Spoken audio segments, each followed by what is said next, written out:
Buenas tardes, siendo las 3:26 de la tarde del 2 de octubre de 2018, se inicia esta sesión que tendrá que ser informativa. Por lo que tengo informado, no existen licencias ni dispensas. Acaba de llegar una licencia por razón de salud de la colega Gloria Montenegro. Pero igual nosotros continuaremos con la sesión de manera informativa para recoger los valiosos testimonios que hoy día se harán en esta sesión. Entonces procedemos a suspender brevemente la sesión para darle la bienvenida a nuestros invitados.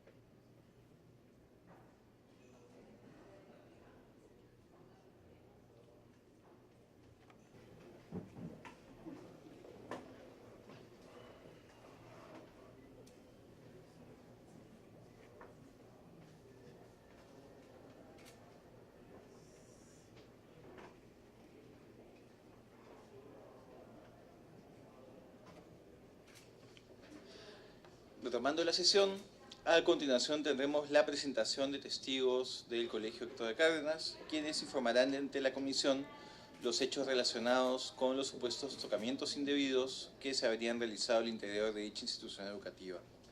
Antes de ceder el uso de la palabra, quisiera aprovechar este momento para saludar a las personas que informarán hoy ante la comisión, pues los aportes que realicen nos permitirán conocer mejor este caso y así tener una mejor aproximación a este problema social que lamentablemente se repite en otras instituciones.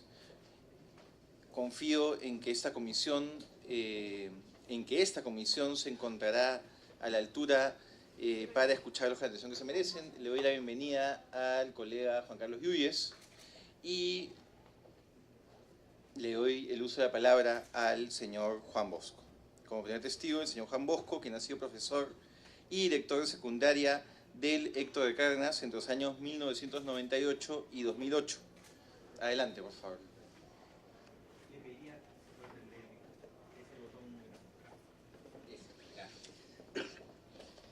Bien, pues, bueno, ya habíamos dado nuestro testimonio en las entrevistas que nos dieron, ¿no? Se trata de repetir, bueno. Durante los 9 años que estuve en el colegio, yo tengo que decir que nunca vi, nunca oí y nunca supe de abuso sexual por parte de Juan Borja. Eso tiene que quedar muy claro, ¿no? Yo no fui testigo de esto. De hecho, cuando salió la noticia y se empezó a destapar en las redes, mi primera reacción fue de sorpresa. Porque incluso me sonaba muy contradictorio con indicaciones que Juan nos daba en el colegio. Que todas las puertas tuvieran ventana para que no pudiera haber nada oculto. Que si te quedabas a trabajar en la tarde con un alumno, nunca te quedaras con uno solo, sino con 2 o 3. Sí, entonces como que me descuadraba un poco empezar a saber de esto, ¿no? Mi primera reacción en ese sentido fue de sorpresa muy grande. Ante la suma cada vez mayor de testimonios, uno tiene que empezar a decir, a ver, aquí hay algo, ¿verdad? Es difícil que tantos alumnos se hayan podido poner de acuerdo para armar una campaña contra alguien, ¿no? Ahí es donde yo dije, a ver, tengo que empezar a repensar cosas, incluso de empezar a cuestionarme a mí mismo, ¿por qué no me enteré? ¿Por qué no supe? ¿Por qué no vi si esto estaba ahí? Un segundo momento para mí fue ver, por lo menos hasta donde yo seguí en las redes, todos los casos eran anteriores a la época en que yo empezara a trabajar. Entonces decir, bueno, a lo mejor por eso no me enteré, todo fue antes, ¿no?, de que yo llegara. Y como hubo uno de los alumnos que decía que enfrentó a Juan y que Juan le dijo, te prometo que nunca vuelve a suceder, dije, bueno, a lo mejor llegué en el buen momento al colegio, ¿no? Fue como un segundo momento de la etapa. Hay un tercer momento que creo que en ese momento, cuando yo estaba en el colegio, no lo tenía tan claro. Posteriormente he ido como entendiendo cosas, sobre todo a partir del caso del sodalicio.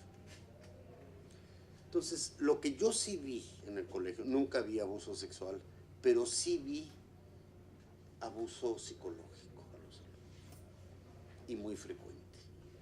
Era muy frecuente el insulto, era muy frecuente la agresión, era muy frecuente este maltrato a los alumnos. Incluso fue uno de los temas que yo siempre discutí con Juan. El tiempo en que yo estuve en el colegio se volvió hasta cierto punto normal que en la formación Juan, como era su estilo, agrediera, insultara, ofendiera, y que al día siguiente en la formación dijera, chicos, perdón, porque ayer hablé con mi tocayo y ya me hizo ver que no debo hacer esto, pero al día siguiente volvíamos otra vez a lo mismo, ¿no? Es decir, eso sí hubo, una parte de agresión psicológica, sí, lo tengo que confesar. Siempre luché contra eso. Es más, siempre luché con Juan para vencer su negativa a que hubiera psicólogo o psicóloga en el colegio. Él no quería que hubiera psicólogo. Yo le decía a Juan, si tú no quieres que haya psicólogo es porque si sabes que si hay un psicólogo lo primero que te va a decir es que no puedes tratar hacia los alumnos. Finalmente lo conseguimos, que hubiera la presencia de esta persona ahí, ¿no? Entonces ese abuso combinado con otra serie de cosas, y es lo que me permitió a mí como visualizar más claramente el caso del sodalicio posteriormente, cuando se combina el abuso psicológico que disminuye a la persona, ya una persona en edad vulnerable, ¿no?, un adolescente, y quizá los más vulnerables de los adolescentes, ¿no?, cuando eres basura, eres esto, eres lo otro, y lo desvaloras, lo desmantelas como persona, ¿no?, lo dejas en una indefinición total. Y frente a esa indefinición, yo me muestro terriblemente paternal contra ti, a favor tuyo, ¿no? Y eso me permite un control sobre ti, ¿no?, porque ya te desmantelé. Hasta cierto punto ya te aislé de los grupos que te podrían dar soporte, y ahí aparezco yo como el único salvador. Y entonces frecuentemente hay en el caso del sodalicio, una sacralización de este padre bueno que te viene a rescatar, ¿no? En el caso de Juan no era tanto una sacralización, pero sí, yo siempre, y se lo dije a él muchas veces, Juan, eres el papá que te da una cachetada y te dice es por tu bien, porque te quiero mucho, ¿verdad? Entonces, cuando se van juntando estos elementos, maltrato físico, poder muy fuerte, pero de un estilo muy paternal, están dadas las condiciones para que todo lo demás pueda suceder. Yo no puedo asegurar que se dio o no se dio. Les creo a los alumnos que dicen, digo, bueno, a los anteriores no los traté mucho, a Alonso lo traté mucho, y le creo a Alonso, yo no tengo por qué dudar de Alonso. Y eso me hace ir como tratando de entender y decir, estaban dadas las condiciones para que pudiera suceder. ¿Sucedió o no? No sé, pero estaban dadas las condiciones para que pudiera suceder. Creo que eso en el fondo es lo que yo podría decir, como para entender qué pasaba ahí. Le agradezco mucho por la valentía y de su testimonio y además por la introspección y el proceso que usted ha tenido para llegar aquí. Quisiera abrir, preguntar algo más, con gusto. Quisiera abrir la ronda de preguntas. Yo empezaría con un par. Quisiéramos entender más la cultura organizacional del colegio. Para los que no hemos estado en el Héctor de Cárdenas, quisiéramos entender más la figura del señor Borea en la institución. A ver, una primera cosa. El Héctor de Cárdenas era un proyecto personal. Es el proyecto de Juan. Ahí Juan hacía y deshacía. De hecho, cuando Juan se fue primero a Puno a apoyar al padre Gastón Garatea y luego al Ministerio de Educación, y que me dejó encargado de la dirección secundaria, yo le dije muchas veces a Juan, este es el momento de que el Héctor pase a ser un proyecto colectivo y deje de ser un proyecto personal. Fue lo que intenté en el tiempo en que estuve de dirección. Una presencia mucho más decisoria de los profesores, de los alumnos, pero era el colegio de Juan, ¿verdad? De hecho, cuando Juan regresa del ministerio, su entrada de nuevo al colegio fue: ahora vamos a recuperar el espíritu del Héctor. Yo le decía a Juan, ¿qué estás diciendo? ¿Que conmigo se perdió el espíritu del Héctor? Porque ahora lo vamos a recuperar, entonces quiere decir que conmigo se perdió. No, tocayo, no quiero, pero lo seguía diciendo. Es el momento en que yo presento mi renuncia. Era ya muy difícil seguir en esa situación. Entonces, por un lado eso, es un proyecto personal y él es la figura de con sus hermanas a los lados, que también son figuras del mismo estilo, ¿no? Muy boreal los tres. Por un lado eso. Por otro lado, es un colegio muy contradictorio. Y esto siempre lo experimenté y es algo que siempre viví. Pues decía, bueno, es que la vida es así, ¿no? La vida no es blanco y negro, la vida es así. A ver, es un colegio que yo sí diría luchó mucho por ser un colegio democrático. Luchó mucho por hacer a los chicos conscientes de sus derechos y de su responsabilidad social y de participación. Teníamos frecuentemente asambleas estudiantiles, cantidad de cosas del colegio se decidían con la asamblea estudiantil.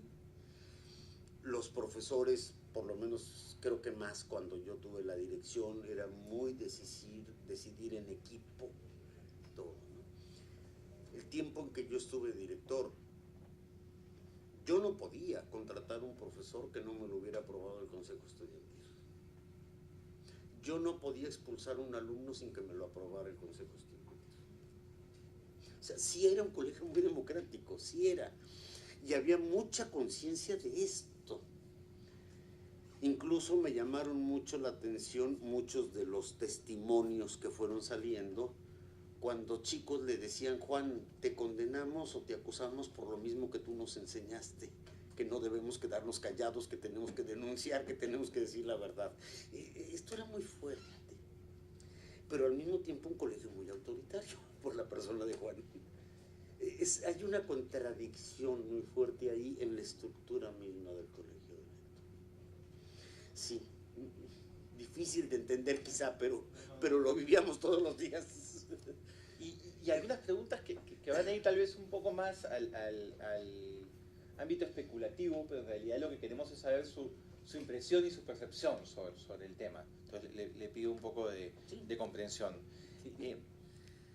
¿Hubiese sido posible, dentro de esta cultura organizacional, que algún chico denunciara al director en algún otro espacio donde él no tuviese influencia?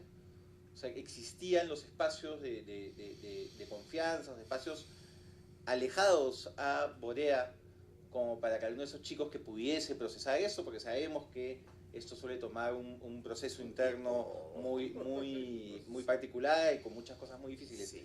Pero ¿hubiese sido posible eso? Yo creo que sí. De hecho, hubo denuncias contra Juan por otro tipo de cosas. Hubo alumnos que se quejaban con nosotros, los profesores, de cosas que estaban pasando en el colegio. Sí, sí. Pero no es lo mismo quejarte de que te dijeron huevona, quejarte de que te hicieron tocamientos indebidos, ¿verdad? Ahí el proceso interno de la persona es totalmente distinto, ¿no? ¿Podríamos entrar un poco a detalle de qué tipo de denuncias sí habían? De maltrato. De maltrato, de llamadas de atención inmerecidas, de castigos absurdos, sí. Y digamos, frente a esas denuncias, ¿había un cambio en el director Borea o no? Yo no experimenté mucho esto cuando yo tenía la dirección. Sí, aunque Juan estaba en el ministerio y yo oficialmente era oficialmente primero era el subdirector. La directora era su hermana Chopi. La relación con su hermana fue imposible. Tanto que le dije a Juan, o el director soy yo, es ella, pero aquí no podemos seguir. Entonces, oficialmente, él volvió a ser el director y yo era subdirector. Entonces, bueno, yo llevaba el colegio, pero él llegaba todos los días a las 5 o 6 de la tarde y yo le tenía que rendir cuentas y informar. Entonces, en ese tiempo, sí hubo gente que vino conmigo a decirme todo esto. Y yo le decía, Juan, ¿qué está pasando? Juan, esto es lo otro. Pedía perdón, pero se volvía a repetir. Sí, sí. Y otra pregunta que quiero hacerle y que tal vez sea un poco difícil, pero una de las cosas que hemos visto cuando se producen estas denuncias dentro de organizaciones es que la primera reacción es de incredulidad, ¿no? de dudar de la víctima. No sé si nos podría contar un poco de ese proceso, de ese primer momento donde usted se entera de la primera denuncia. Sí, cuando yo me entero, digo, mi primera acción fue sorpresa.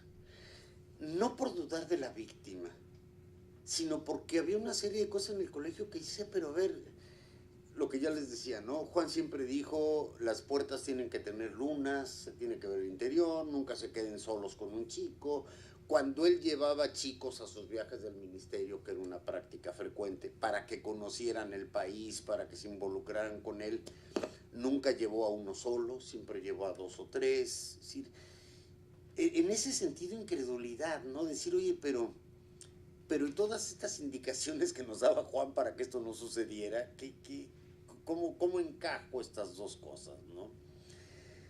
Sin embargo, incluso por la experiencia que he tenido en la conferencia de religiosos en la universidad, mi primera reacción es creerle a las víctimas. Yo creo que lo peor que le podemos hacer a una víctima es no creerle. Entonces, ante las denuncias decía, a ver, yo no puedo dudar de los chicos y más bien tengo que empezar yo a preguntarme cómo es que se combinan estas dos cosas, ¿no? Ese es el proceso que yo voy haciendo.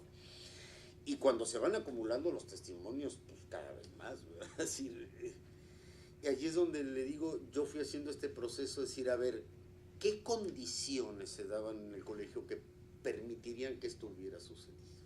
Y creo que es esa combinación de factores, ¿no? Que a mí me lo iluminó mucho el tema del sodalicio, ¿no? Incluso, bueno, en la conferencia de religiosos, donde también soy profesor, hemos trabajado mucho esto, ¿no? Es decir, claro, todos estamos espantados del sodalicio, pero olvidémonos del sodalicio. ¿Qué estructura organizacional del sodalicio es la que permitió que esto sucediera? ¿Y cuánto de esa estructura se está repitiendo en las otras congregaciones religiosas? Porque entonces tarde o temprano aquí también va a volver a brincar el asunto, ¿no?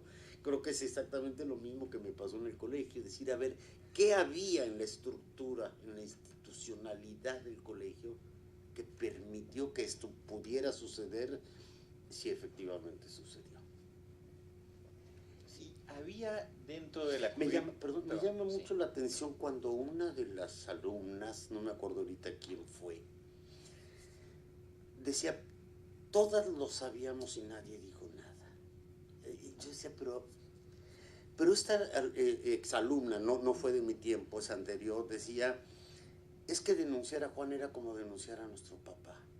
Es esta combinación de poder con paternalismo, esta combinación creo que es la que favorece mucho las cosas, ¿no? Mitad de mi familia es del Opus Dei y se repite esta estructura. Yo la veo con frecuencia, ¿no? Estos casos son los que me fueron a mí como decir, bueno, sí, pudo haber sucedido en el Héctor porque estaban estas condiciones dadas. Esta mezcla de maltrato psicológico, autoritarismo, paternalismo, bondad. Juan era el papá de todos, pero era el tirano de todos.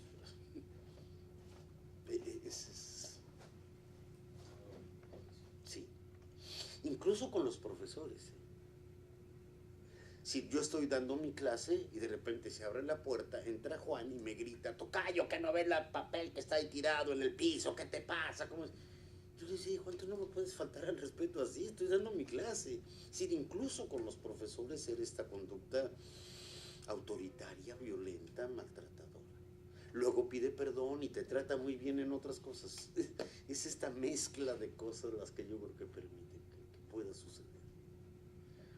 En el colegio, en la currícula o en los programas, ¿había un curso de educación sexual integral o algún espacio donde los chicos pudiesen cobrar conciencia de su cuerpo, de lo que podía pasar, lo que no podía pasar? Y hago la pregunta, porque en los testimonios que hemos escuchado ante esta comisión, había muchos chicos que decían, yo en ese momento no me daba cuenta de lo que estaba sucediendo. O sea, incluso en cuanto a una reacción Claro. Corporal, ellos pensaban que era otra cosa. Sí. Entonces, ¿había en el colegio algún espacio de formación o de digamos, de poder tomar conciencia de estos temas? Antes de mi época, no sé. Cuando yo llegué al colegio me encargaron el curso de religión y yo lo incluí en el programa del curso de religión. El tema que tratábamos como uno de los temas centrales del año en tercero de secundaria era todo el tema de la sexualidad humana. Después lo adelanté a segundo y después a primero, porque me di cuenta que en tercero ya estaba llegando tarde, ¿verdad? El tema, ya.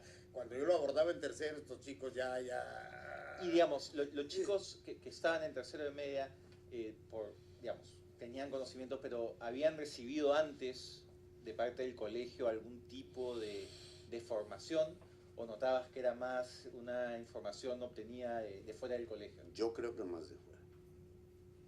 No sé en primaria. Yo con primaria tuve muy poca relación, porque no era muy buena mi relación con ellos. Pero no sé si en primaria lo trataran. En secundaria lo dábamos. Yo lo di en tercero, luego en segundo, luego en primero. Lo fui adelantando porque vi que era necesario, ¿no? Pero, sí, bueno, era parte de un curso de religión. No era un curso sobre este tema, ¿no? Entonces, sí, a lo largo del año yo trabajaba 2 meses el tema de la sexualidad, porque otros 2 meses eran sobre el tema de la Biblia y otros 2 meses eran sobre los sacramentos. Entonces, ¿era limitado? Sí, muy limitado. En esos años no teníamos todavía esta conciencia que tenemos ahora de todo el tema del abuso sexual. Creo que si yo hubiera tenido esa conciencia le hubiera dedicado mucho más. Ahora en Confer y en la universidad le dedico mucho más a este tema, ¿verdad? Pero en ese tiempo no tenía yo la conciencia tan clara de esto. Fue otro tema que me sacudió mucho, ¿no? Cuando los chicos empiezan a dar sus testimonios y nos dicen, cometiste una falta muy grave, yo te tendría que reportar con tu mamá, en vez de reportarte te lo cambio por cosquillas. Digo, perdón, es que ni pedagógicamente tiene sentido esto.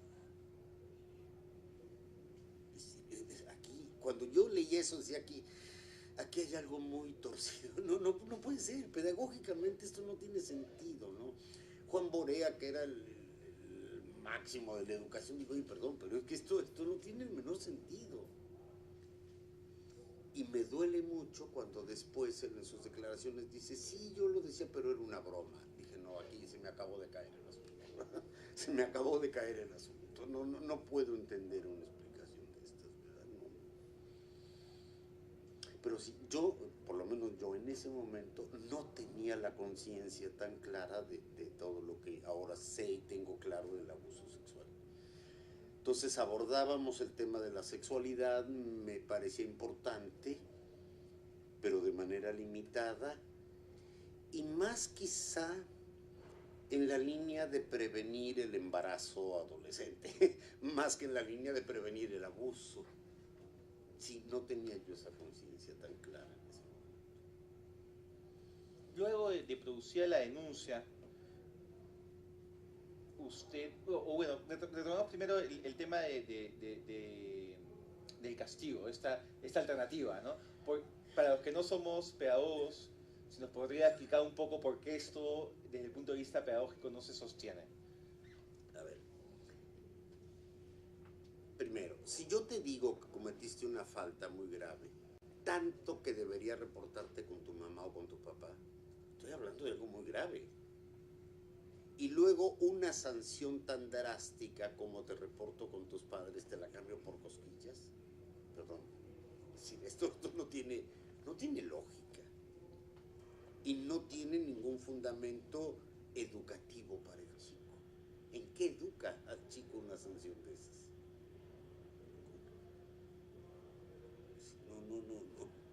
No me cabe. No es formativo para el chico. Una sanción gravísima te la cambio por cosquillas. Oye, no, perdón. Esto no es formativo de ningún modo. Y lo hago bromeando, no pues. No se sostiene. No se sostiene.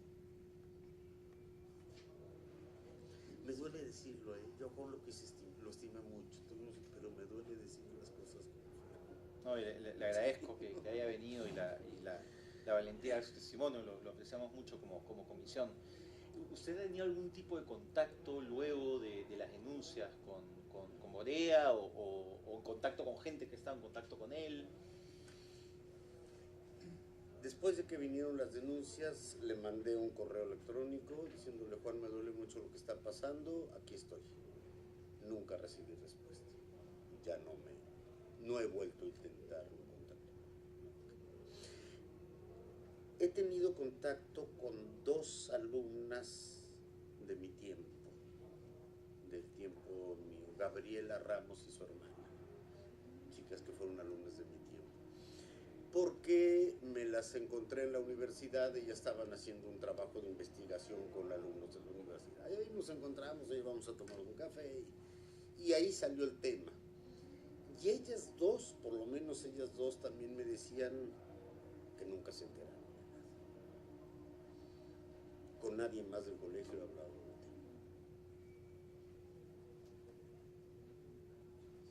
del tema. Le doy uso la palabra al congresista Lluvias. Adelante. Muchas gracias, presidente. Muy buenas tardes a los señores invitados. Sí, en relación a lo que usted comenta, 2 preguntas puntuales. ¿Cuál era la relación que tenía el director, que en este caso era el proyecto personal o dueño de la institución educativa, con los docentes? Bueno, por la confianza y la afinidad quizás en esos momentos de compartir, digamos, el liderazgo, porque él estaba en otro lado, lo dejó a usted, pero ¿cuál era la relación entre docentes? Pues yo creo que si él tenía un comportamiento de la forma como lo están diciendo casi todos, yo creo que la excepción no podía ser con los adultos, ¿no? Porque, y si lo era, entonces estamos hablando de una persona que realmente ha engañado, digamos, a personas adultas. Yo creo que puede engañar a un niño, ¿no? Y condicionarlo a un niño, pero a un adulto no creo, ¿no? Por supuesto, sin que pueda usted considerar que yo estoy pensando que usted era cómplice de él, ¿eh? No, por si acaso, no, siempre aclarando. Y lo segundo, cuando se daban estos castigos, porque ya hemos escuchado a cambio de la cosquillita, ¿eran en qué horarios? Porque no creo, con lo que usted comenta, que las puertas tenían ventanas, que no debía haber un solo alumno solo con un profesor, y él también estaba en esa misma condición. Entonces, ¿cuándo se ha producido eso? Claro. Y si nadie se había percatado de eso, ¿no? Esas son mis 2 preguntas. Gracias, colega. Adelante, por favor. La primera, la relación con nosotros, los profesores, como ya he dicho, era igual de contradictoria que con los alumnos. Yo creo que ese es es como una contradicción institucional del colegio, ¿no? Por un lado, la relación de Juan con los profesores era muy democrática. Todos los miércoles teníamos reunión de profesores para discutir casos juntos. Y se buscaba que se hablara entre todos los profesores de los temas, de los problemas, pero al mismo tiempo era muy dictador. De hecho, muchos profesores, no fui el único, tuvimos roces con Juan por esto, ¿no? Decir, Juan, no puedes venir a interrumpir mi clase de esta manera y a insultar porque hay un papel tirado, pero tengo cosas más importantes que hacer que estar viendo dónde hay un papel tirado, ¿verdad? Sí, siempre hubo esa contradicción, siempre. Con nosotros también. Como le digo, conmigo era, sí, tocayo, pero después nos estábamos peleando todo el tiempo, ¿no? Fuimos no muy amigos, pero sí muy cercanos. Y al mismo tiempo muy chocadores en muchas cosas. Sí. La segunda, a ver, hasta donde yo tengo entendido esto del castiguito y las cosquillitas fue antes de que yo llegara al colegio. De hecho, ese cuartito del que hablan los alumnos, tengo entendido que fue en la otra casa donde actualmente está la primaria, no en la casa donde está la secundaria. En la secundaria no existía ya ese cuartito, nunca existió. Cuando yo llegué al colegio ese cuartito ya no existía. Y hasta donde tengo entendido, bueno, luego me enteré del caso de Alonso, que sí es de mi época, pero hasta donde yo entendí, en mi época no había visto que sucediera esto. Si sucedió, fue o ya en horarios de la noche, porque a veces algunos chicos se quedaban a dormir ahí. Es que el colegio es contradictorio, era otro de mis temas con Juan, ya salió. Es colegio y es casa, y eso confunde muchas relaciones, ¿no? Juan es el director, pero es el papá, y eso confunde las relaciones. ¿Qué eres? ¿Eres mi papá o eres mi director? Creo que ahí había una confusión de roles que puede ocasionar muchas cosas, ¿no? Entonces, de hecho, hubo alumnos que vivieron en casa de Juan, que era vecina al colegio. Yo no sé si ahí, o si ya en el colegio en horarios nocturnos, cuando a veces se quedaban a dormir, no sé. Pero tengo entendido que por lo menos la mayoría de los casos fue en la otra casa, la que ahora es de primaria, creo. Solo para hacer una precisión, se me perdió el colega, ¿cómo es esto que algunos alumnos se quedaban a dormir en el colegio? ¿Era una actividad extracurricular o en qué consistía? Para poder entender un poco más la lógica, porque sí, creo que no suele pasar en los colegios. Son de las confusiones que hay, sí. Es decir, sí, a veces se quedaban a dormir en el colegio cuando había actividades extracurriculares. Un paseo, un campamento, bueno, los que no puedan venir temprano, quédense a dormir aquí. O los que regresando del paseo no se pueden ir a su casa, quédense a dormir aquí, mañana ya están aquí para clase. Eso sucedía. Otros alumnos, de manera más permanente, vivieron en casa de Juan. Porque son pobres, no tienen cómo, que se vengan a vivir a mi casa. Incluso eso sí, aún en mi tiempo se hablaba de los ahijados de Juan. Sí, sí. Y otros chicos a veces, por ejemplo eso, cuando él iba a ir a un viaje del ministerio, y a mí me parecía en un sentido bien, ¿no? Tocayo, me voy a llevar a 3 para que conozcan el país, para que vean lo que hacemos en el ministerio. Bueno, quédense a dormir aquí porque salimos en la madrugada del viaje. Sí. Pero hay esa confusión de casa, colegio, papá, director. Y le pedía un esfuerzo adicional que nosotros no conocemos todavía el espacio arquitectónico. Entonces, cuando se quedaban a dormir... En algún salón o en la casa de Juan, me imagino, no sé dónde. No sé, porque yo nunca me quedé a dormir ahí. La casa de Juan estaba... La casa contigua. Sí, originalmente todo el colegio estaba en el local de primaria. Y creo que ese es donde estaba el cuartito este famoso. Después se adquirió el local de secundaria y junto la casa vecina es la casa de Juan. que es la casa de Juan, que es la casa de la comunidad cristiana Héctor de Cárdenas, que es la casa del colegio. Sí. Yo creo que ese es un problema, y ahora que me lo dice lo vemos, como una ausencia de límites en muchas cosas. Incluso esto, ¿no? Bueno, ¿cuál es el colegio? ¿Cuál es la casa de Juan? ¿Cuál es la comunidad? ¿Cuál es...? Y cuando no hay límites claros, pueden pasar muchas cosas, ¿no? Pueden pasar muchas cosas. Con esta idea. Una pregunta, de repente un poco incómoda. ¿Usted sabía de que había momentos en que los estudiantes se quedaban pernoctando y en algún momento usted tuvo alguna discusión por este tema o alguna diferencia? Específicamente por la pernoctada no, porque bueno, se suponía que era siempre en grupo, nunca individual. Bueno, los que vivían en casa de Juan, pues eso yo no tengo nada que ver con la casa de Juan y con la vida de Juan, ¿verdad? El colegio generalmente eran más grupal. Entonces, bueno, ok, no. Sí discrepé mucho con Juan en la confusión de roles, ¿no? Eso sí lo discrepé mucho. Tú no puedes ser al mismo tiempo el papá y el director. Incluso yo esto lo discrepaba mucho con los profesores, ¿no? Especialmente las profesoras. Es que mis hijos, yo le digo, no, son tus alumnos, no tus hijos.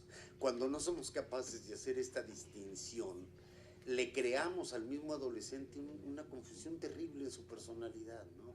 Los roles tienen que ser muy claros. Y no había esa diferenciación de roles. Igual que no las hubo muchas veces diferenciación de roles en si el director era él o era yo. Sí. Bueno, le agradecemos nuevamente por su participación, señor Juan Bosco, en esta sesión y los aportes que está haciendo la Comisión Investigadora. Le pedimos que se pueda quedar, porque si en algún momento siente que tiene algo adicional que aportar, creo que sería muy valioso. Más que a medio calor. Para nosotros. Le agradecemos. A continuación, le damos la bienvenida al señor Tirso Causillas, que fue alumno durante los años 2001, 2002 y 2005, así como asistente y profesor del curso de teatro entre los años 2007 y 2016 del Colegio Héctor de Cárdenas. Él también nos informará sobre la información con la que cuenta referido a este caso. Lo dejamos en el uso de la palabra. Bien, gracias por la invitación, por escucharnos. Yo fui alumno primero. Yo recuerdo el Héctor de Cárdenas como un espacio que fungía valores democráticos, que hablaba de cambio social, que decía que la educación y la política estaban mezclados, que teníamos que hablar del país y conocer el país y querer al país, en donde la figura de Juan Borea, como ya se ha dicho también en la intervención anterior, era casi una especie de líder caudillo. Juan Borea era el espíritu del Héctor, en realidad. Él es el que había conocido a Héctor de Cárdenas, que había sido un cura con el cual él había trabajado amistad en su adolescencia, creo, en su juventud. Él era el que determinaba cuáles eran los valores del espíritu del Héctor y tenía... Yo también he pensado mucho en el caso Sodalicio y yo no diría que no había una sacralización de Juan Borea.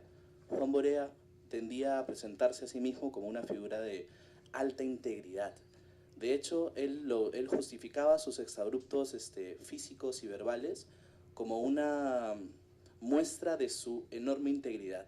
O sea, yo te quiero tanto que cuando te veo, y decía lisuras todo el tiempo, entonces decía, cuando te veo cagándola, me molesta tanto que quiero darte una patada. Y a mí me ha dicho repetidas veces que quería darme patadas en el culo, lo repetía una y otra vez. O sea, tanto te quiero, tan bueno vas a ser, que si no te saco el ancho, si no te insulto, si no te hago ver la estupidez que estás cometiendo, yo estaría traicionándome a mí mismo. Él nos contaba historias de su infancia, nos decía que él era un chico había sido un chico sin agencia, un chico muy débil, un chico que no podía decir las cosas, y que tenía a su amigo, el Toro, que lo forzaba a escalar cerros a patadas, y que él decía que lastimosamente los nuevos tiempos no le permitían hacer eso con nosotros, pero que él lo iba a hacer infundiéndonos su espíritu, ¿no? Por un lado estaba este discurso de somos diferentes, yo los estoy formando para ser líderes, yo los estoy formando para ser esos que van a ayudar, donde lleguen, generen presencia, generen cambio.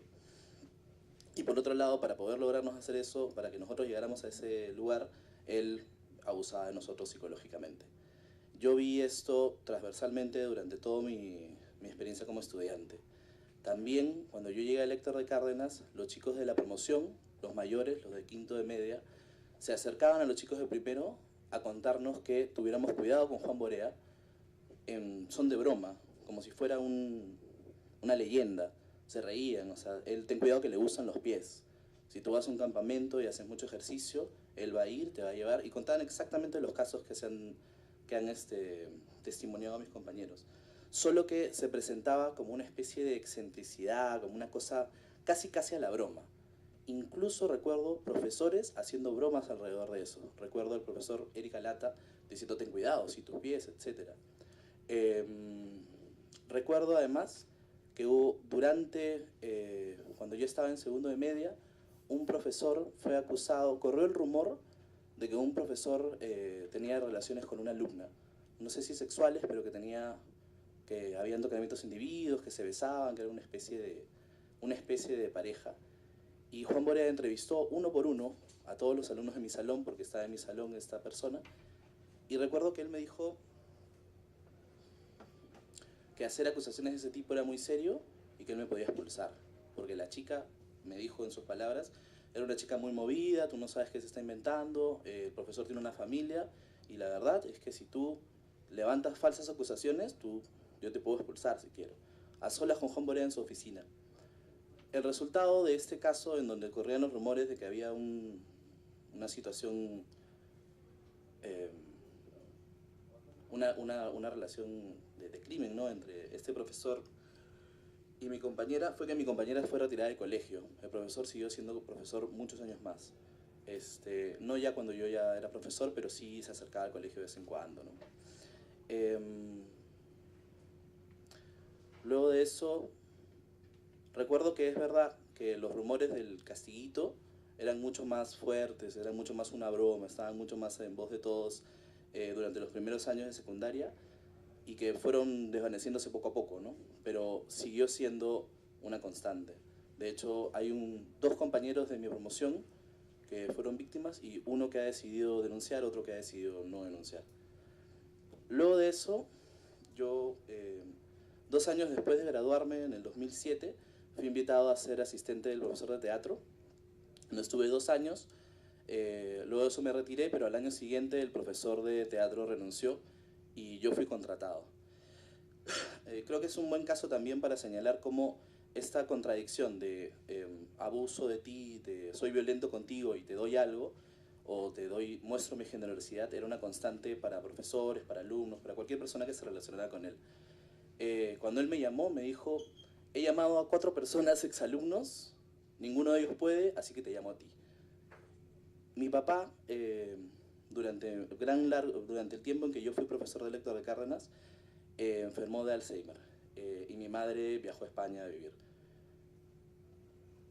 En ese momento, tenía 18 años, 19 años, ese trabajo fue una especie de balsa de salvación. Y Juan Borea me dio una serie de bonos cuando él consideraba que mi desempeño estaba muy bien. Me hizo una serie de préstamos, estuvo constantemente dando ayuda económica al costado. Pero es inevitable, al haber vivido tantos años en el colegio, no tener la sensación de que Juan Borea era una figura de autoridad que producía mucho miedo. Incluso para un adulto, para mí, a los 25 años, 26, en ese momento tengo 30, era muy difícil acercarme a hablar solo con él. Era alguien a que yo conocía muy bien, que había sido mi profesor, que había sido mi maestro, mi director y ahora mi jefe, que a pesar de que ya habían pasado muchos años, me producía bastante miedo. Juan Borea, recuerdo que tenía la práctica de acercarse, irrumpir en los salones de clase a gritar también. El mío era un curso de teatro, entonces los alumnos no podían estar en carpetas, los alumnos tenían que jugar, ¿no? Se juegan cosas como, no sé, similares a las chapadas, es una especie de deporte mezclado con un juego. Yo recuerdo que los primeros años como profesor Juan Borea entraba todos los días, cada vez que yo tenía que dictar, a dictar, ¿por qué se está tocando? ¿O qué pasa acá? Y a insultarlos. Las llamadas de atención siempre tenían un par de lisuras. De hecho, igual, yo creo que como todos vivíamos en este espacio donde la violencia estaba tan presente sobre nosotros, que tendíamos a considerarlo jocoso entre alumnos. No había mucha gente que se burlaba de él, pero no había intervención sin lisura. Yo lo he visto morder un cuaderno alguna vez, un alumno haciendo algo malo y él cogiendo el cuaderno del alumno, mordiendo el cuaderno hasta arrugarlo, salivarlo y luego insultarlo sin parar. Cada asamblea era un momento para gritar. Incluso han habido agresiones físicas. Cuando yo era alumno recuerdo por lo menos tres eventos en los cuales él le dio una patada a algún alumno porque no se había parado, puesto de pie lo suficientemente rápido, porque no había seguido una indicación, etc. Sin embargo, como dije, el castiguito se presentaba como una especie de leyenda dentro del colegio o como broma, porque era un evento sumamente extraño. Entonces, muchos de nosotros no sabíamos que era verdad.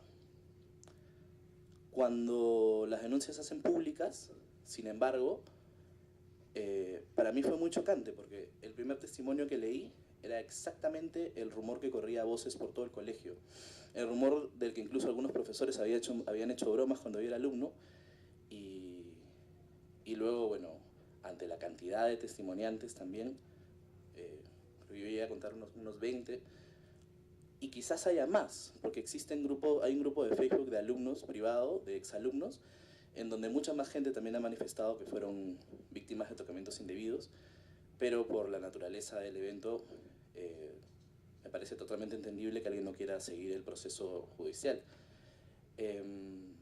Pasadas las denuncias públicas, Juan Borea invitó a los miembros de la comunidad, a profesores y a algunas personas, a conversar con él.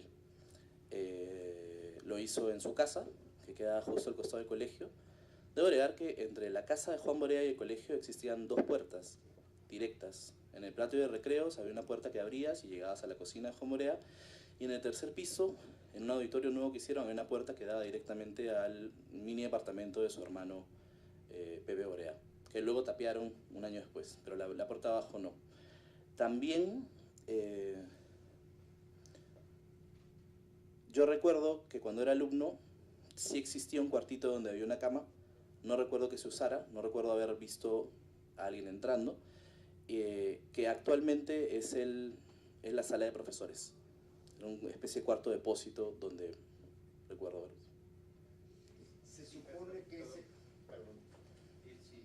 Interrumpimos el testimonio de Tirso para darle la palabra al señor Bosco, por favor. Sí, ese cuartito que él menciona, en mi tiempo se usaba solamente de noche para que durmiera ahí su hermano Pepe como guardián del colegio. Era lo que oficialmente se sabía de ese cuartito. Y efectivamente en el día nunca se usaba, estaba cerrado. Nada más. Muchas gracias. Adelante, Tirso. Preferimos, si podemos tomar nota del comentario para hacerlo después y continuamos con... Exactamente del cuartito que lo han mencionado tantas veces. Bueno, adelante, le damos el uso de la palabra para este comentario específico de Inés Cudo, que luego dará su testimonio. Sí, es que creo que ninguno de los dos estuvo en el momento de los hechos del cuartito famoso. Lo que ocurre es que en el tiempo de la mayor cantidad de abusos, Juan Borea vivía en el colegio, era su colegio y su casa. Cosa que ahora el Ministerio de Educación prohíbe, pero que en ese entonces no prohibía. Y prohíbe justamente por ese tipo de razones. Entonces él tenía un cuarto que tenía una puerta, un cuarto construido me parece que debajo de una escalera, no tenía una ventana, tenía su cama y su mesa de noche y un roperito. Y entonces ese era uno de los lugares en los que podía ocurrir eso, y si estaba encerrado con alguien nadie podía saber quién estaba dentro. Ese cuarto estaba con llave. Juan te abría la puerta en pijama a veces, ¿no? Le agradezco. Adelante, Tirso. Pero es verdad que el cuarto durante las horas de clase permanecía normalmente cerrado. Actualmente, si visitan el colegio local de secundaria, es el mismo lugar donde ahora es la sala de profesores. Bueno, él invitó a algunas personas de la comunidad del colegio a hablar con él. Cuando yo llegué me recibió su hermana, que me dijo textualmente: yo no sabía nada, esto es terrible, pero es mi hermano, así que yo voy a tomar posición por él. Llorando. Luego de eso vi salir al profesor de danza y entré yo. Para esto también su hermana me comentó que una de las víctimas se había acercado a hablar con Juan Borea y que Juan Borea le había pedido perdón, pero la víctima había decidido decirle que no lo perdonaba. Cuando yo hablé con Borea, él me dijo que tenía una fijación por los pies y que eso le había traído muchos problemas como director. Y que por esa fijación él había decidido alejarse desde hace mucho tiempo, pero que no había encontrado, según él, a la persona indicada para poder alejarse. Me dijo que esta fijación por los pies hacía que él pidiera a los alumnos que se sacaran las zapatillas para poder hacerles cosquillas.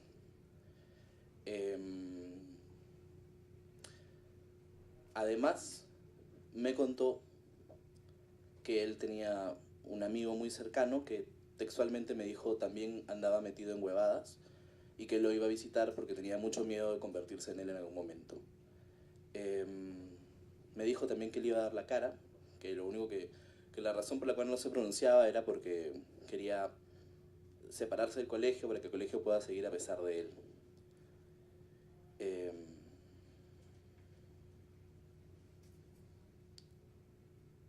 Para mí, toda la atmósfera de la conversación fue una atmósfera de confesión.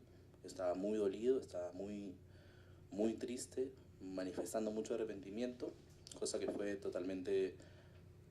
una actitud totalmente distinta a la actitud que toma públicamente. Y después de esa reunión yo decidí renunciar a director de Cárdenas. Solamente he ido un par de veces más para cuestiones administrativas. Sé por exalumnos, por el grupo de exalumnos que tenemos, que se ha visto a Juan Borea cerca del colegio. Sé que por una amiga que tiene su hijo en primaria, que incluso hay padres de familia que se han acercado a su hermana, Teresa Borea, la directora, a decirle: ¿qué está pasando? Ustedes nos habían prometido que no, y ella les ha respondido a gritos diciendo que su hermano no es un monstruo. Y eso es todo, lo que recuerdo. Muchas gracias. Ahora unas preguntas.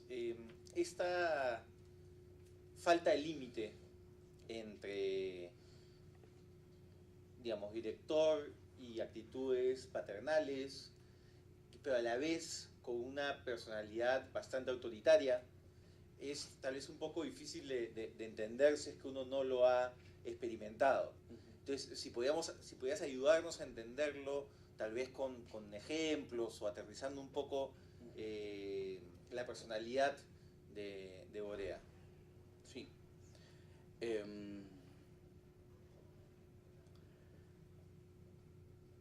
Había el discurso de que éramos especiales, que el colegio era un espacio distinto a cualquier otro colegio. Éramos un colegio contracorriente. Había el discurso de que incluso individualmente debíamos ser especiales, distintos. Habían conversaciones con él cada 2 meses en las cuales él iba viendo tu avance en el bimestre con las notas, en las cuales él te daba consejos, etc. Había, ya después cuando fui profesor, y mucha ayuda económica, muchas becas, mucha comprensión en los pagos. Habían una gran cantidad de viajes, que imagino que también son espacios en los cuales él podía ejercer abuso. Había un viaje bimestral de la promoción con su tutor, un campamento anual, un campamento de inicio, si no me equivoco, algunas actividades también de paseos y de viajes, y había un club de excursionismo, que era un club en donde viajaban con él algunas personas que él seleccionaba. Existían los hijitos de Juan también, así los llamaban todos, que eran personas a las cuales él prácticamente apadrinaba y llevaba a todos lados, con las cuales tenía muchas más conversaciones. Eso por un lado. Y por otro lado, toda mañana eras recibido con un grito. había el temor de la violencia física. Además, el nivel de... O sea, él insultaba a todo el mundo, ¿no? Padres de familia, profesores, alumnos. Y tenía mucha capacidad también. Yo creo que cuando eres... O sea, a los 13 años, yo recuerdo que yo fui separado del colegio por notas. Y él, nos juntamos, estábamos mi papá, él y yo. Y me dijo, tú eres una persona muy inteligente, que tiene mucha capacidad para hablar. Si yo te dejo salirte de este problema hablando, yo te voy a hacer daño, porque ese es el camino para hacer una mierda. Vladimiro Montesinos también es brillante y es una mierda. Y tú tienes todas las posibilidades para hacer una mierda. Me parece que es un ejemplo medio claro. Yo tenía 12 años, 13 años creo, frente a mi papá además. Y yo no sé la personalidad de Juan era una personalidad muy carismática. Entonces finalmente yo tenía a mi padre al costado diciendo sí, claro. Y creo que hacía eso con mucha gente. Veamos el soplar del señor Bosco. Adelante. En esta línea de los ejemplos, ¿no? En la mañana te grito y te insulto y en la tarde te llevo al estadio y te lo pago con cena incluida. Son estas cosas, ¿no? Por un lado te agredo, pero por otro lado soy el papá bueno que te da todo lo que necesitas. Quisiera volver a esta reunión donde se confiesa, ¿no? Donde confiesa esos abusos. ¿Recuerdas cuándo fue? Creo que la semana siguiente al primer testimonio por Facebook. O sea, estamos hablando aproximadamente... Un poco antes de las clases, marzo, porque recuerdo que yo renuncié una semana antes del inicio de clases, más o menos. Esto fue el 2017. Sí. ¿Cómo se llaman los hermanos que estuvieron presentes, o las hermanas que estuvieron presentes en esa reunión? Teresa Borea. Teresa Borea. ¿Estuvo presente alguien más de su familia? ¿Solo...? No, solo Teresa Borea, que es la directora de primaria. No sé qué cargo tiene ahora, pero digamos, es un negocio familiar también. ¿Quién más estuvo presente? ¿Profesores? Yo vi salir al profesor de danza, Luis Dioses. Hay una referencia que haces de algo que mencionó Juan respecto a que tenía miedo de convertirse en un amigo que estaba metido en huevadas, si Sí. cito textualmente. ¿Te dijo a qué se refería? ¿Dio más detalles? No dio más detalles, pero fue inmediatamente después de contar que él había decidido alejarse porque tenía esa fijación con los pies que hacía que haga cosas que él decía, ¿no? Que cruzara límites que no debe cruzar. Entonces era evidente, ¿no? Que mientras decía, tengo una fijación por los pies, se ha acusado de tocamientos individuos. Y cuenta que él se quiso alejar, y mientras cuenta que él se quiso alejar, cuenta de este amigo que está en la cárcel, que él va a visitar seguido. Entonces, era clarísimo que se refería también a tocamientos individuos, pero no lo dijo textualmente.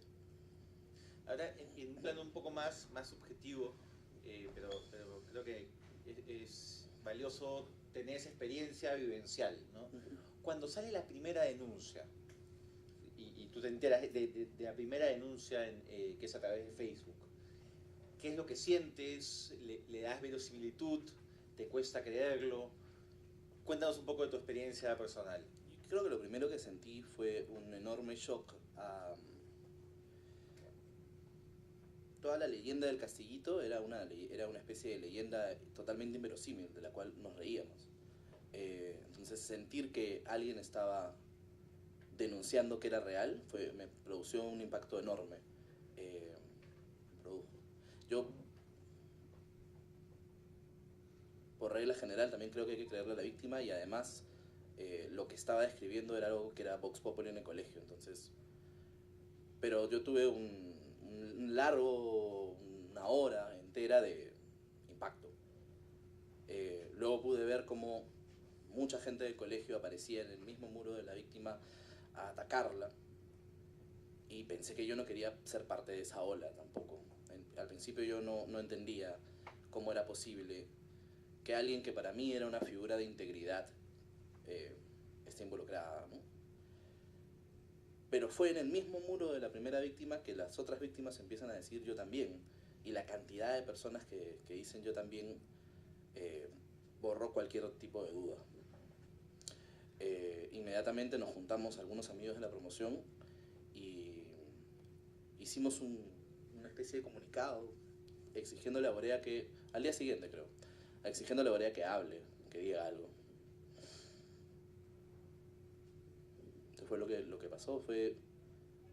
Y también en la sensación de la contradicción estructural del colegio se da en ese testimonio. Borea en la reunión privada me lo agradece. Sin embargo, me lo agradece y luego de eso me dice, ¿hay víctimas en tu promoción? ¿Quiénes son? Nombres. O sea, creo que también a la luz de los hechos después, en retrospectiva, uno puede observar que Borea era una persona sumamente manipuladora. Cuéntanos un poco más de estas reacciones iniciales que tú pudiste ver en Facebook. Dices que algunas personas no reaccionaron bien, otros sí se identificaron también como personas que habían pasado por lo mismo.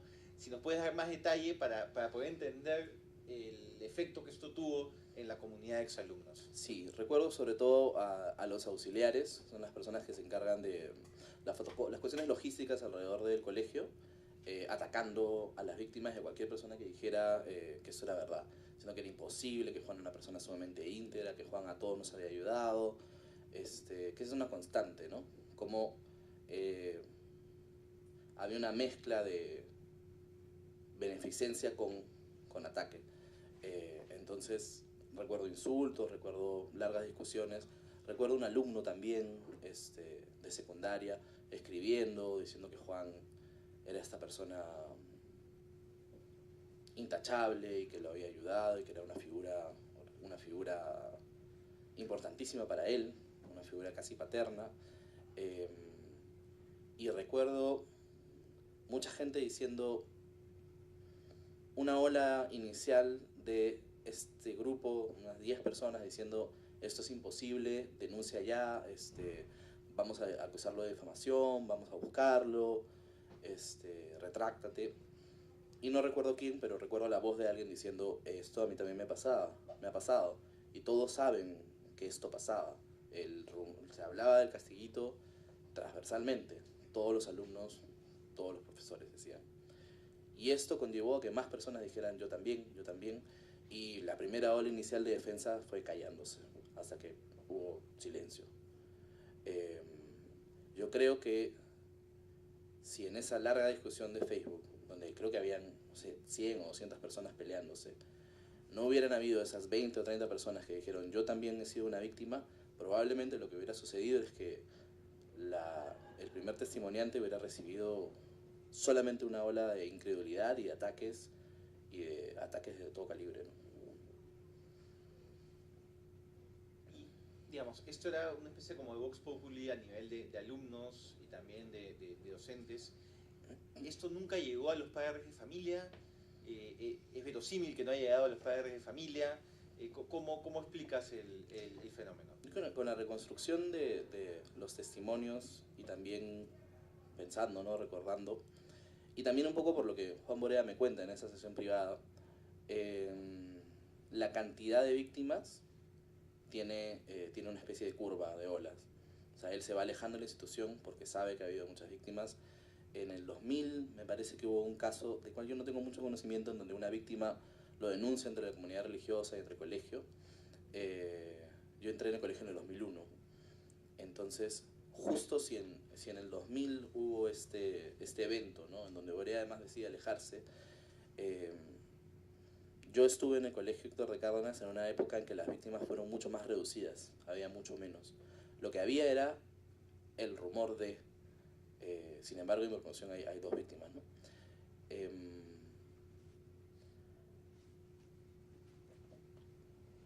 No puedo explicar cómo,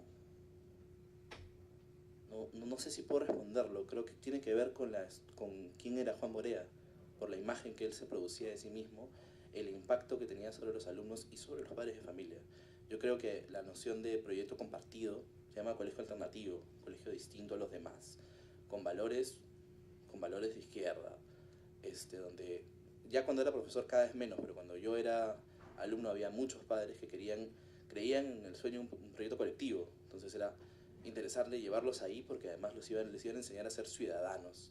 les iban a ayudar a preocuparse por el país. Entonces, ese efecto que producía Borea sobre mis padres, yo creo que lo producía sobre la gran parte de la comunidad. Entonces puedo entender que además, por un lado, esto de el padre autoritario, ¿no? El padre que te golpea, pero que también luego supuestamente te da cosas, te cuida. Además, una persona que públicamente todos los días generaba un ritual en el cual insultaba a alguien violentamente. Entonces, te produce una especie de miedo y de mucho pavor y además mucha culpa al poder denunciar. Entonces, y además es un colegio totalmente estructurado para que parezca una casa, una convivencia cercana, donde todos los profesores están mirando, donde todos los profesores prácticamente viven ahí. Entonces, yo puedo entender que lo que hay acá es un proyecto creado y calculado para depredar personas. Entonces, los padres no se han dado cuenta porque Juan Borea ha creado las condiciones para que no se den cuenta. Creo que lo ha hecho activamente. Sí, señor Bosco, adelante. Yo también me he preguntado mucho esto de los padres, ¿no? Yo creo que además esto se engancha con una tradición, con una cultura muy autoritaria, muy presente en Perú. Yo recuerdo a muchos padres del colegio e incluso familiares de mi esposa, que es peruana, diciendo, es que los peruanos necesitamos mano dura, si no, no funcionamos. Y muchos papás del colegio repetían esto. Sí, es que los peruanos necesitamos mano dura. Y incluso le decía a familiares de mi esposa, entonces tú quieres un dictador, sí, sí. Los papás de mi esposa, que es profesora, péguele señorita, yo le doy permiso. Hay una cultura muy autoritaria del poder. Y creo que ahí se engancha mucho también esto. Muchas gracias. Tirso, respecto a la educación sexual, retomando esta idea que nos quedó de la sesión que tuvimos con denunciantes, que señalaban que no sabían, que eran muy pequeños y que no sabían qué es lo que estaba pasando, ¿no? ¿Tú tuviste en el colegio un curso, algún tipo de capacitación o algo que te brindara herramientas para, digamos, tomar conciencia respecto a esos temas? No. Y los intentos que hubieron fueron intentos localizados y puestos en otros espacios. Yo soy alumno de Juan, pero de Juan Bosco. Creo que yo no recuerdo haber llevado educación sexual y religión, pero quizás me falla la memoria. Recuerdo intentos en tutoría, pero recuerdo que esos intentos estaban totalmente desarticulados con la propuesta del colegio. O sea, recuerdo a una profesora muy mal formada para dar esto. Recuerdo haber tenido que ver videos en los cuales se producían abortos en vivo. Recuerdo, no sé, sí, recuerdo haber visto videos de algo parecido al Opus Dei, o sea, videos en los cuales el infierno era parte del discurso. Entonces era bien curioso porque, digamos, es un colegio alternativo, ¿no? De valores ciudadanos, etcétera. También recibíamos recibíamos una educación totalmente distinta. La educación sexual está totalmente separada del proyecto del colegio y creo que respondía a que a algún profesor le parecía importante hacerlo, pero no había ningún espacio de ese tipo. Muchas gracias. No sé, Nicolás, sí, adelante, con esta lluvias.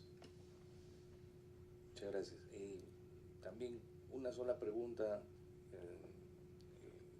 Si en algún momento los enfrentamientos que tenía él, que eran más de agresión hacia los docentes, algún docente en ese momento cortó relación contractual y se fue del colegio, y por qué era la persistencia de ustedes de seguir en el colegio. Yo entiendo que a veces la necesidad de alguien de tener un trabajo, ¿no?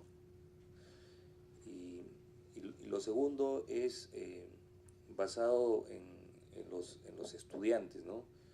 En los estudiantes de igual manera, yo creo que ese egocentrismo de él era, como lo dijo el señor Juan Bosco, él era el dueño, era el director, era el papá, era el que los corregía, era el tío, era el... bueno, en fin. Entonces, en esos términos, digamos que la vez pasada en algunos testimonios, por supuesto no todos los alumnos tenían las mismas condiciones. Yo creo que ahí, como tú mencionas en tu promoción, hay 2 estudiantes, ¿no? No fueron todos. ¿Quiénes fueron esos estudiantes? No digo nombre y apellido, sino, claro, ¿cuál fue el perfil por el cual fueron escogidos esos 2 estudiantes? Gracias. Adelante. Bien.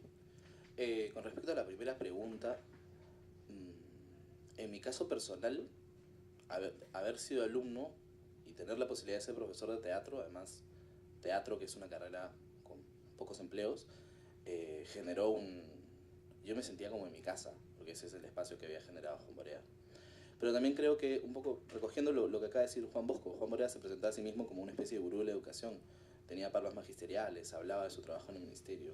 Entonces había mucha gente que consideraba que estaba en un lugar de excelencia académica, un buen lugar, en donde podías aprender mucho sobre educación de él. Entonces considero que la misma relación que describo con los alumnos, las tenía a otro nivel con los profesores. Por supuesto, no llegaba a ser ni la mitad de violento que era con los alumnos, con los profesores, pero había un trato autoritario que luego, como dice Juan, en la tarde se compensaba con otra cosa, bonos extraordinarios, felicitaciones extraordinarias en algún momento, o disculpas, o mucha familiaridad, eventos de integración entre profesores. Entonces yo creo que a un nivel logró tejer una red similar a la red que tejía con los alumnos, con los profesores, utilizando su prestigio y utilizando su discurso de espacio alternativo. En la segunda pregunta... Adelante, señor. Además, es cierto, era este director autoritario, pero era el que le podías decir las cosas. En la reunión de profesores llegaba, te gritaba, te insultaba, pero tú podías decirle, oye, Juan, ¿qué está pasando? No, perdón, ya. Entonces, por eso digo, es el autoritario, pero no te aplasta con la bota, por lo menos visiblemente, muy sutilmente sí te está aplastando con la bota, ¿verdad? Pero te da la apariencia de me puedes decir, me puedes preguntar, me puedes criticar y yo te voy a decir, sí, perdón, tienes razón. Pero no cambia nada. Ya con respecto a los alumnos, ¿podría repetir la pregunta, por favor? Porque el perfil. Sí, el colega decía respecto a si habían características comunes en los alumnos que tú conoces que hayan podido pasar por esta experiencia, porque no eran todos los que pasaban por esta situación. Creo que lo que atraviesa el perfil son personas que de alguna manera tienden a no tener soporte familiar o social, porque por algún lado son los llamados, algunos eran los llamados, de hecho en mi promoción parecen ser 2 personalidades totalmente distintas. Uno es un alumno aplicado, digamos, entendido como tal, más bien tímido, más bien aislado, y el otro era el último del salón, el que jala todos los cursos, el que hace las travesuras. Pareciera que no, y así en el resto de compañeros que han sido víctimas, pero todos ellos parecieran tener poco soporte familiar, poco soporte social. Yo creo que él elegía a las personas que sabía que no tenían a quién decirle.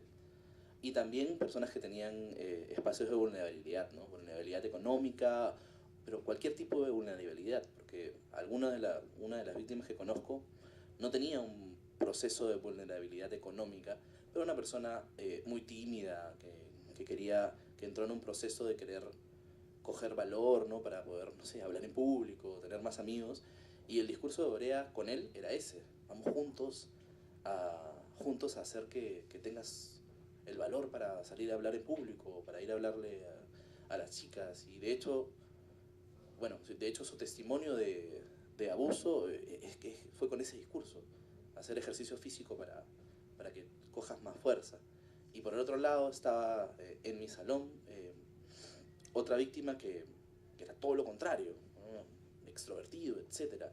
Era una persona que estaba muy sola, una persona que había tenido muchos problemas en casa, se había mudado incluso de casa, había tenido una situación familiar muy difícil. Yo creo que él podía, que lo que hacía Borea era leer qué persona estaba sola dentro de cada promoción. Bueno, muchísimas gracias, Tirso, por tu testimonio, por tu valentía y además por las ganas de aportar al trabajo de esta comisión. Lo valoramos muchísimo. Muchísimas gracias a ustedes por lo que están haciendo, porque es una gran labor. Gracias. A continuación damos la bienvenida a la señora Inés Cudo, exalumna del Colegio Héctor de Cárdenas, y la dejamos en uso de palabra para que pueda dar su testimonio. Muchas gracias. Yo creo que puedo aportar en dos frentes. El primero es, yo estuve en la época de los hechos en el colegio como estudiante, y la segunda es en la confrontación de Juan en 1992, que hace que se retire del colegio y entre Juan Bosco a dirigir.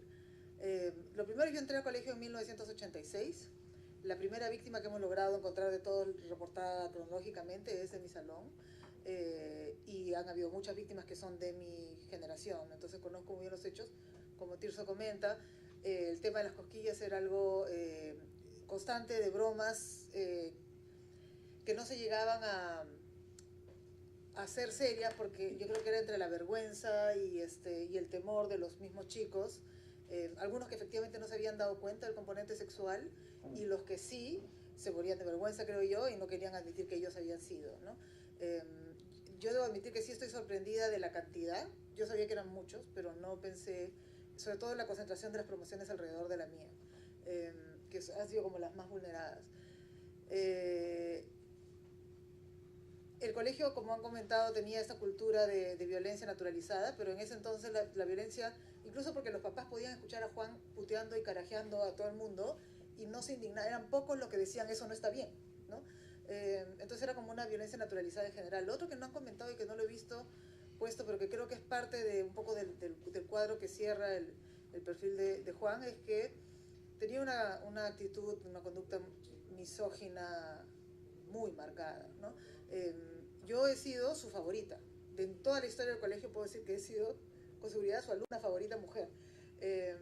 Porque no me quejaba, porque podía caminar mucho, porque tenía mucha resistencia, porque tenía liderazgo, según sus descripciones, era recia, entonces más o menos que me podía comportar como hombre en ese sentido, pero no era una quejosa, llorona, chismosa, que para él esa es la visión de las mujeres, ¿no? Yo recuerdo en las formaciones no solamente los insultos y los carajeos, sino, por ejemplo, ¿no? Compañeras mías que si no se paraban derechas y estaban de repente apoyadas en una de las piernas, en posición de descanso, él les gritaba delante de todos, y decía, oye, fulanita, ¿qué quieres? Que saque la billetera y te pegue, ¿no? Parece que estás en una esquina trabajando, a una niña de 12 años. Entonces creo que, y eso era parte de las cosas que ocurrían. Los castigos eran físicos, ¿no? Ranas, a veces planas, pero que sigue siendo físico. Entonces había digamos, todas estas cosas que se han ido algunas corrigiendo a lo largo de los años. Yo también debo decir que para mí Juan fue una figura muy importante.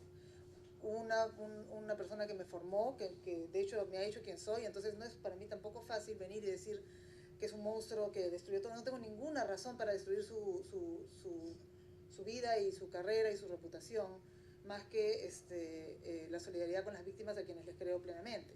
Pero si no, o sea, yo no tendría ninguna razón. Juan fue muy importante para mí, lo quise mucho, le debo un montón. Para mí es muy doloroso tener que conciliar esas dos cosas, ¿no?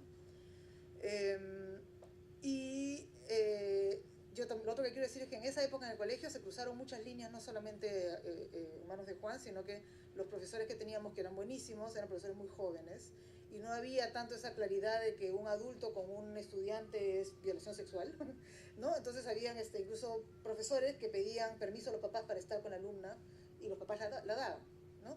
Y han habido muchas relaciones de pareja, algunas que incluso continuaron y se formaron familias, entre profesores y alumnos, entre profesoras y alumnos también, ¿no? Profesores y alumnas, profesores y alumnos, varias. Entonces era como era un entorno, yo recuerdo haber crecido en un entorno muy confuso, ¿no? El cual decía, ¿por qué esa fue mi profesora favorita?